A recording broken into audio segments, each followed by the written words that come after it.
And I ain't hit no drop in a minute. No, I'm about my business. Rappers Guide Podcast, episode 62. It's your host, Diggy Bailz. Bailz Pagliacci. And today we wanted to talk about being more interactive with your audience, finding ways to be creative and to get your audience involved in your music career.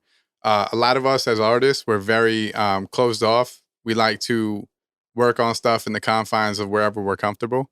And a lot of the time, we don't actually incorporate the audience's advice. I think one of the major ways we don't do that is download the Spotify for Artists app.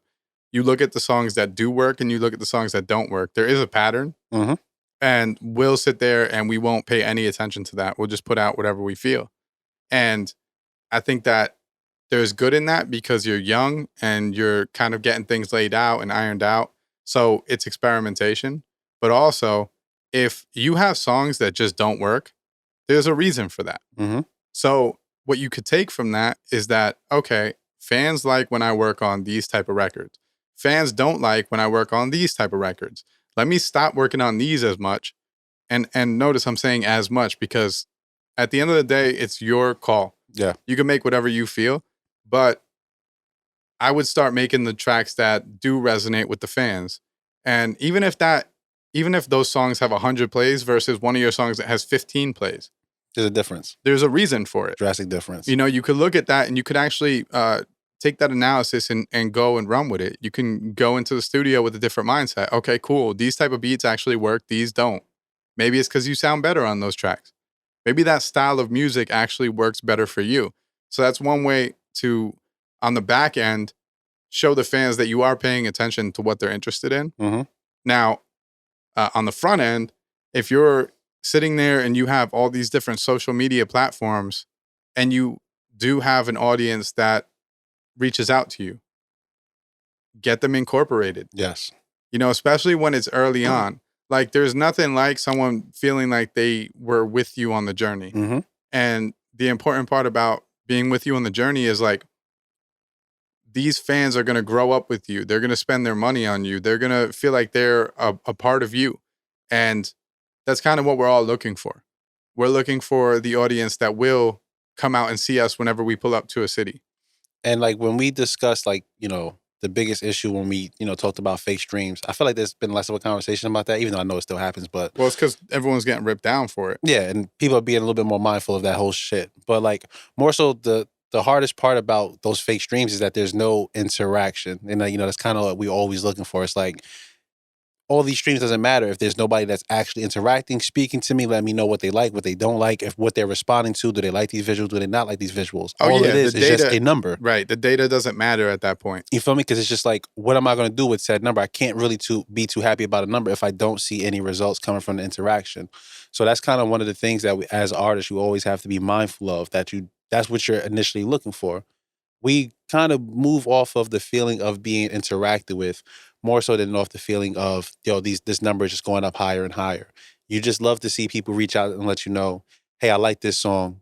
I love this, what you did with this video. This is a vibe. This is a bop. You're looking for that interaction at all times. But how are you going to produce that? You got to be able to figure out where you're going to find that at. Yeah, because like that, say you got 50,000 fake streams. That number only feels good for a second, especially it can't feel good for you when you're sitting there knowing that it's not real. You know what I mean? Like that would be the equivalent of having $50,000 in a video game. You know, like, you know, it's not your money. It's not real money. Doesn't equate to anything. You know what I'm saying? Like, yeah, you have 50,000 streams. They're fake. They're not going to pay you out. They're not going to do anything. And you're running the risk of your music being pulled down. Why would you want to run that risk? Why would you want to run the risk of not having the data to support anything that you're doing? We're in a data-driven business now. It's always been, but like we have access to the data now. So you could sit there and you could actually look at the songs like we're saying. You can look at all the plays and see which songs are working. If you're paying for fake streams, you can no longer do that because there's no honesty there at all. And like, you know, when you see the number, I know some of you may stay at home like, oh, well, you know, her number is some form of interaction. It's like, no, because like, once again, does that number going to translate to actual sales of shows, of people going to actually come to a show? That's the real interaction. That's where that really takes place. That's where that hand to hand happens. I haven't seen something, where they said if you are opening up like a show for someone, after you finish your set, try to go over to the main artist's merch table, whatever the case may be, and kind of go into the crowd, have that hand to hand interaction, because those interactions you're looking for. And that's what's going to make that lasting impression on people, to make sure that the next time they do see you on social media, they say a few words, they comment into that picture, they share it, they like it. Those things really matter, because that's the interaction that we need to basically be looking for the entire time. Also, most venues that you perform at allow you to set up your own merch table. Mm-hmm. The important part about setting up a merch table is not necessarily selling clothing. Mm-hmm. That's just the byproduct. Right. The important part is really being able to speak to people that might have enjoyed your craft and actually building a relationship with them. So what you should do is, when someone is willing to come over and buy a shirt, or they're willing to come over and introduce themselves and tell you that they like your music or whatever, you should get their Instagram. Mm-hmm. You should put them on an email list. Mm-hmm. You should let them know the next time you're performing, because that's all it takes. Just that one interaction. That's all it takes for them to become supporters. And a person who supports you, they won't come to every single show, but when it works for them, when it's convenient, when they have off, they will. You know what I mean? They'll say, I met him, he was cool. Mm-hmm. And you got to understand, like, what we're doing, no matter how big or small you are, it's very intriguing to someone who's just a regular consumer. Yes. You might think like, everyone's an artist. That's fine, but not necessarily. Like, there is a normal person there who thinks that music is insane, like the process of it. And just being able to be a part of it, or just having an output, or just an input, I should say, that makes them more invested in that person as an artist. Like, oh, I didn't have this chance before to do this. I didn't have this chance before with this artist to be able to say, oh, do you like this version better, or do you like this version better? Let me know, A or B. And then when you see that that final product comes out, and that was your option or your choice as a fan, you're like, oh shit, I kind of made this happen. I played a part in this. Everything with us, especially with social media, is trying to get people involved. More people are going to like your stuff if you are incorporating their opinions into the stuff you're working on. Mm-hmm. Now, you got to take it with a grain of salt. Yes. If someone says, I don't like this type of music, but you look at your stats and everything backs the opposite, technical difficulties. The mic came down on me. Bill's mic fell down. So we're going to try to edit that as seamlessly as possible. Anyways, where we were at was talking about how you can get people kind of incorporated into your live show, and, merch tables, and how that interaction has to go.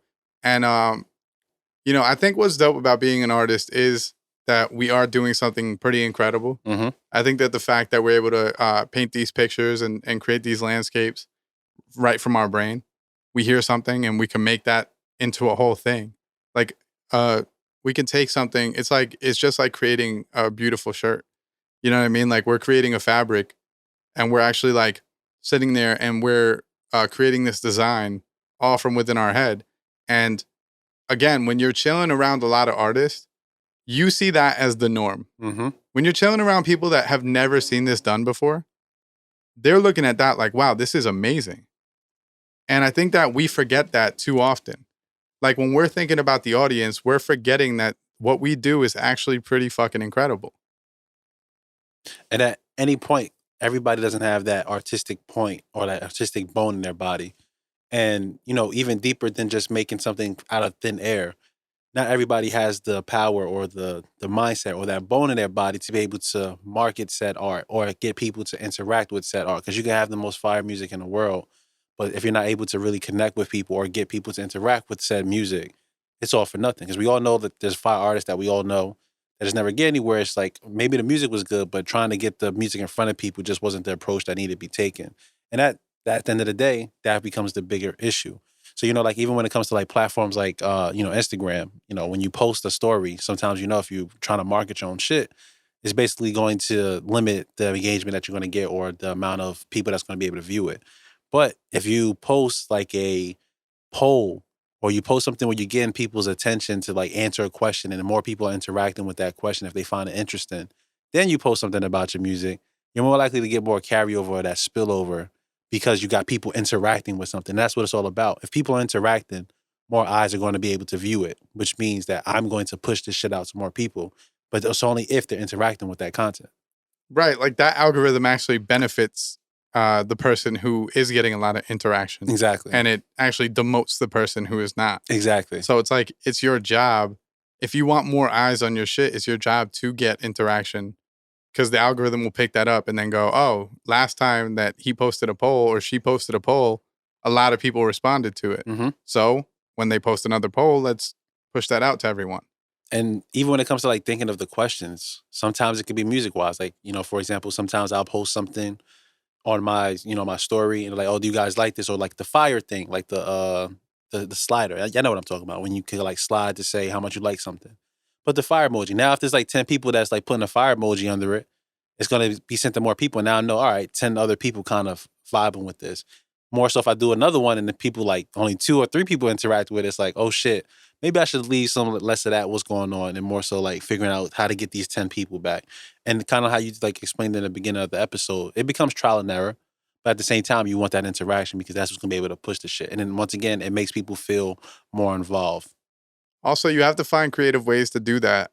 Like just posting a song all the time and then being like, hot or not. Yeah. That doesn't do it. Mm-hmm. You know what I mean? Like that might work a few times, but it's not going to be every single song you post. You go hot or not. At some point, it's just like, yo, think of something different. Because I even feel like a lot of those pages that, used to promote that type of content or that type of the divisive question, like, is it hot or not, trash or whatever, you barely see any of those anymore because, number one, a lot of people weren't interacting on said pages about said music.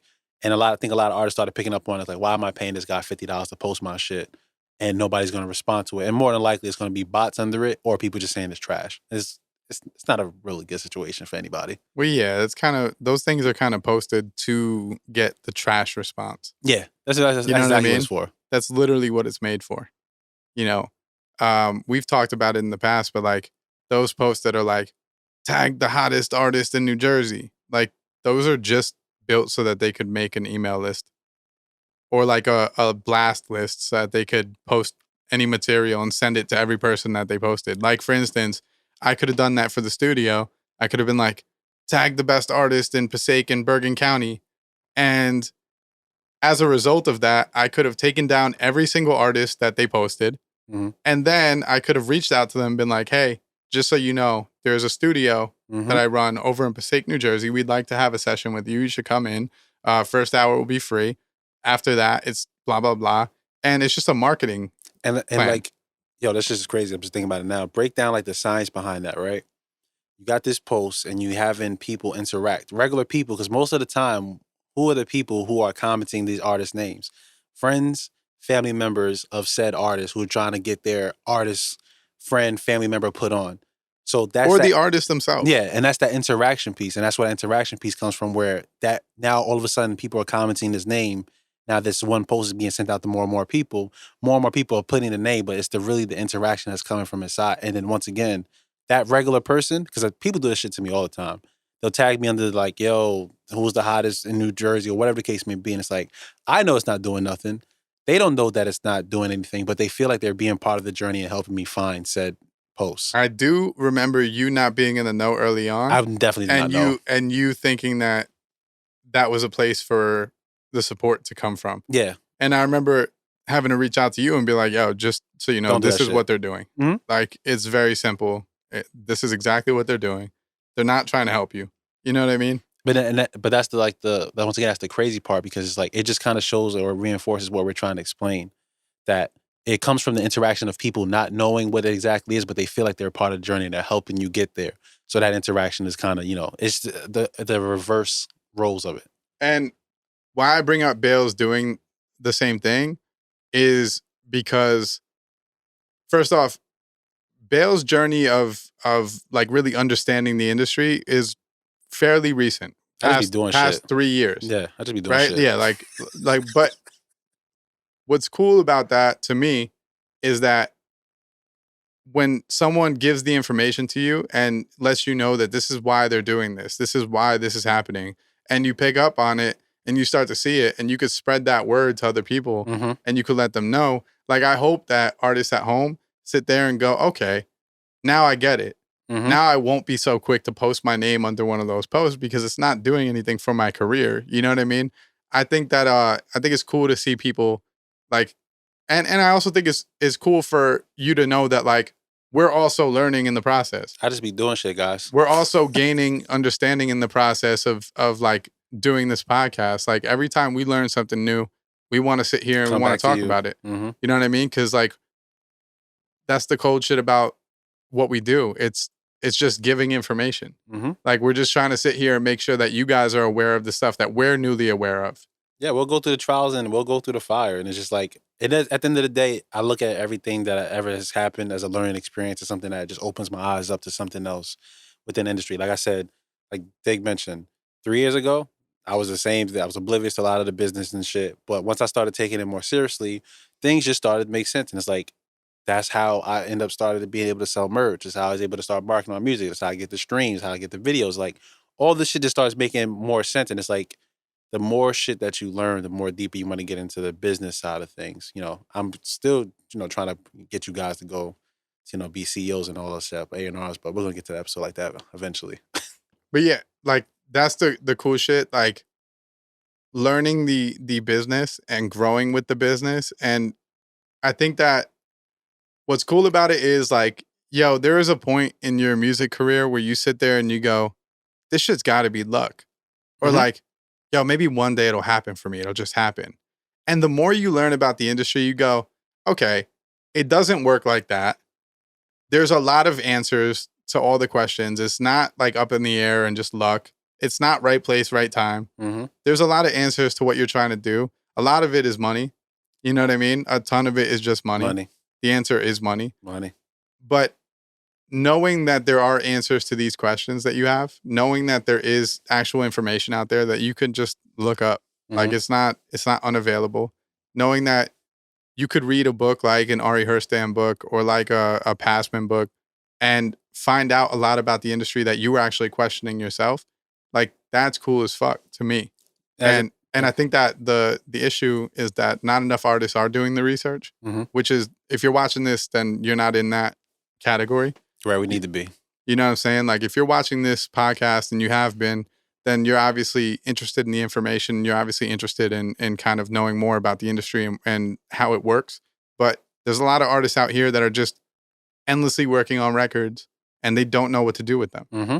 There's a lot of artists out here that are endlessly putting out records and not promoting them. Mm-hmm. Endlessly fucking thinking that if I keep on working on records, one of them will stick. And the truth of the matter is, that's not how it works. It just doesn't work like that. No matter what record you work on, there has to be some type of promotion. There's a well orchestrated and oiled machine behind every single thing that you think just happens to happen.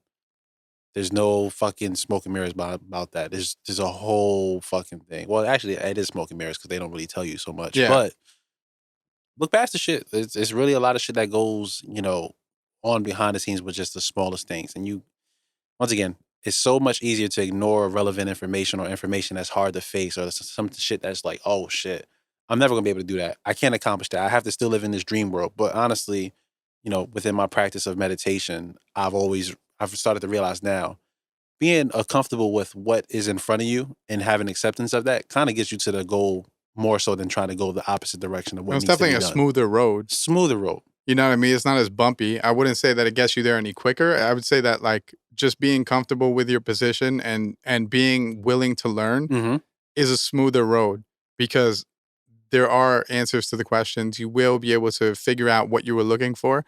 And yeah, like what you were saying with the smoke and mirrors, I think that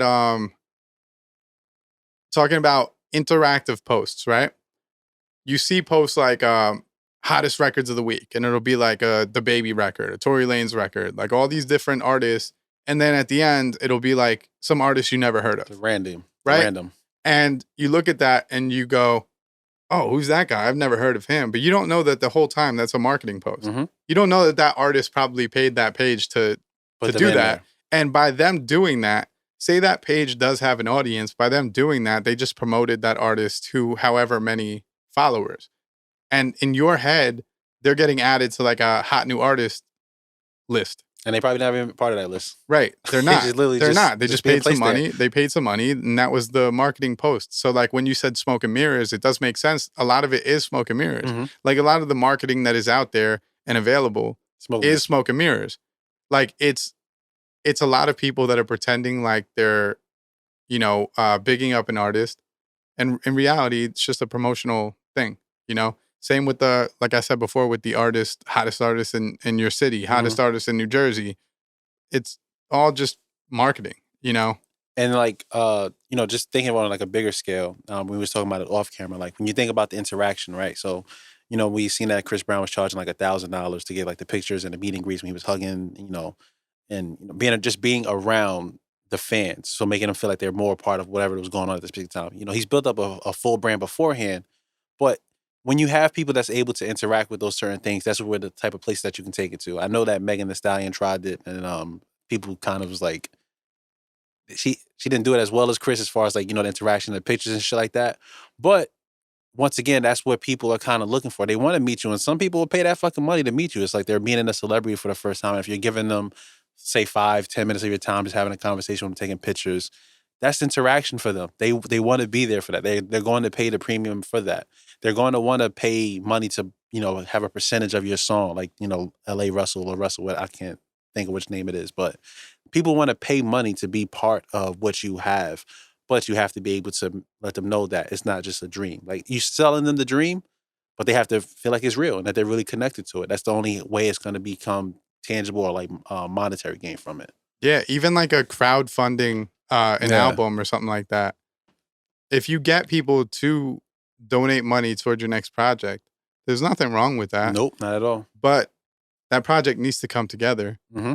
Because otherwise you're going to lose a whole fan base. So you better work on something that's actually like worthwhile. You know what I mean? But there's so many different ways to get people interacting with your art. And to do that, being creative while doing it is an important thing as an artist. And if you're an artist, creativity should be one of your strong suits. Top. You know what I mean? Like figuring out ways to get people incorporated, whether it is like, funnier ways to go about promoting your music or whatever works for you, but like the music has to be promoted properly. It has to be able to, like, interactive posts might be as cold as you just making like a short video that draws people in. Mm-hmm. It's too often that we try to be as simplistic as possible and we try to make people interact with something that chances are, if someone else posted it, you wouldn't interact with. Yeah. So that's an easy barrier of entry. Would I interact with this? Looking at something and going, if I was to see this on my timeline, would I interact with it?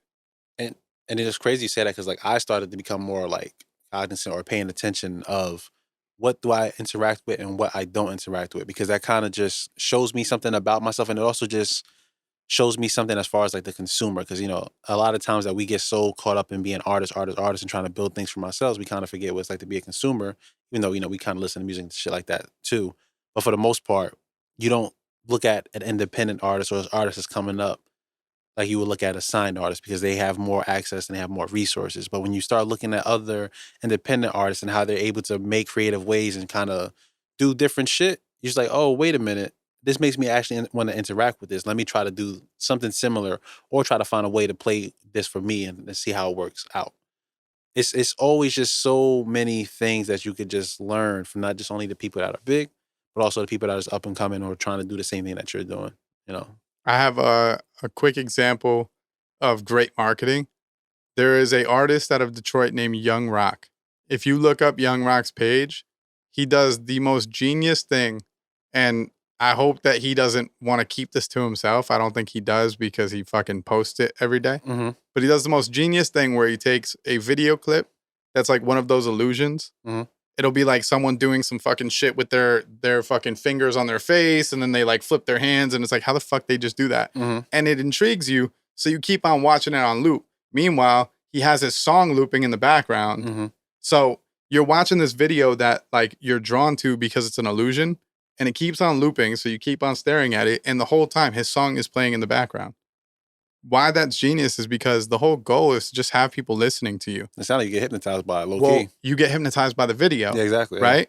And with the song playing in the Now the background, it's audio's all just just playing. psychological. Right? But that's genius. Very. And he's the first person I saw ever do that. You know, he's the first person that I saw actually play with the psychology of someone viewing a post and having his song playing in the background. And now you're talking about shit, because at the end of the day, a lot of this music shit, a lot of the marketing shit, it really is psychological stuff. So like if you really can understand the human behavior and understand how people react to certain things, what people like, what people don't like, and understand that audience, it's a lot of just psychology behind it. And labels know that. That's why, you know, when we talked about the last episode, you can make up an artificial intelligence and kind of just throw it out there. Because the psychology says, put a nice beat on, say a bunch of shit that these hot common words, people are gonna like it no matter what. And you know, I've seen like a lot of artists or like a lot of people getting mad or upset about like I think the Little Baby, the Drake and the DJ Khaled song, the Staying Alive. To me, it wasn't the greatest record ever, but the shit still did crazy fucking numbers because it's like, honestly, they know exactly the psychology behind it. Oh, and yeah. the psychology is throw Drake and Little Baby on it. It's going to do numbers. No, but also still, like the sample based record where you're taking Staying a Alive, fucking yeah. exactly. Like it makes it's sense. the psychology. It's and that whole shit. album kind of had that. Like they had the Party All the Time record with Migos. Yeah, like that was the whole idea of it. But yeah, dude. Like if you're sitting there and you're actually creating interactive things and with the Young Rock shit, like. We just said before how Instagram is kind to people who get a lot of views. If you're taking an illusion video and you're looping your record in the background and someone is drawn to it, so they watch that clip on repeat and those numbers run up, Instagram doesn't care what the content was. Instagram only cares that there's people viewing it and interacting with it. Mm-hmm. So if you could find a creative way, that's one of them, right? And we're giving you that as an example, but also use it. Like, things in music are meant to be used. If you see some shit that you think would work for you, use it. Don't care about oh well, he's gonna think I'm biting him. Who gives a fuck? Just try some shit. Are we trying to succeed here, or are we trying to make sure everyone's happy? Like on my end, like I think that if you see something that you think works, and we do it with flows all the time. Yeah. So we can't pretend like we're these noble people who don't take pieces from every person. Good artists borrow, great artists steal. Mm-hmm. Right? So we're going to sit here and we're going to find the most creative tactics and we're going to use those tactics just like every fucking PR and marketing firm does. You know what I mean? They all use the same shit. They all do the same forms of marketing. So we got to do the same thing as artists. So like, if you do see creative shit, if you do see things that you think would bring your audience in, just use it. You know what I mean? Back off it, because if you see it's working for somebody else, it's more than likely could work for you if you know how to make it for your specific audience. Not everybody has the same audience, but that said audience may still want to see the same illusions, but maybe with your song in the background. I also saw Joe Budden talking about his Instagram page the other day, and he was saying how like he was asking tech people why his following hasn't grown. And they told him, women follow you. You don't market, you don't cater your page to women. Women want to see certain things. They want to see your family. They want to see your outfits. They want to see all those things. And like your page isn't catering to that. So if you wanted to grow your audience, knowing that it's a female audience, that interaction has to come from them. You have to cater to your female audience. Mm-hmm. Now take that and run with it. What is your audience? What is it constructed of? Is it male or is it female? If it's male, what do men like? What are men going to interact with? Mm-hmm. You know, if you wanted to say it's fucking men love basketball. So you take a clip like they do with that Kanye song, Father Stretch My Hands. Mm-hmm. You know, they always take that song and play it in the background of someone about to like go up and yam a fucking ball. Mm-hmm. Take your song and fucking put it in the place of that. Right? Like, if it's a hard clip of someone dunking on someone's head and your song has a drop in it that would work with that, then take your song, put it over that video, and use that. Literally, for one of the newest releases, Whirlwind, I literally was looking for a fucking video with the dudes with the fucking DJ bottle spinning. I was like, I remember that. I know people are going to remember it. Let me use this as a reference because I have that drop in that song. And it's going to be something that could be nostalgic for some people. And just, like, find it different ways. I also use the clip from like Twister when like the cow was fucking going around in like a whirlwind of tornadoes. Like find this interactive shit, try shit that works. I don't think it worked fully like I wanted it to work. But at the same time, it was still me thinking outside the box and thinking of ideas like, okay, this could be interactive for somebody. Did you post it in your story or? I did a story reel. I did a TikTok. Oh, you did reel yeah, I as did well? everywhere. But then Okay. I hashtag movie scenes from the 90s. Somebody's gonna see it. I got more likes on it than usual, so it worked technically. But grandiose expectations for shit. All right, guys, be creative. Yeah, right? that's it. You're an artist. You can Yeah. be creative besides just the music.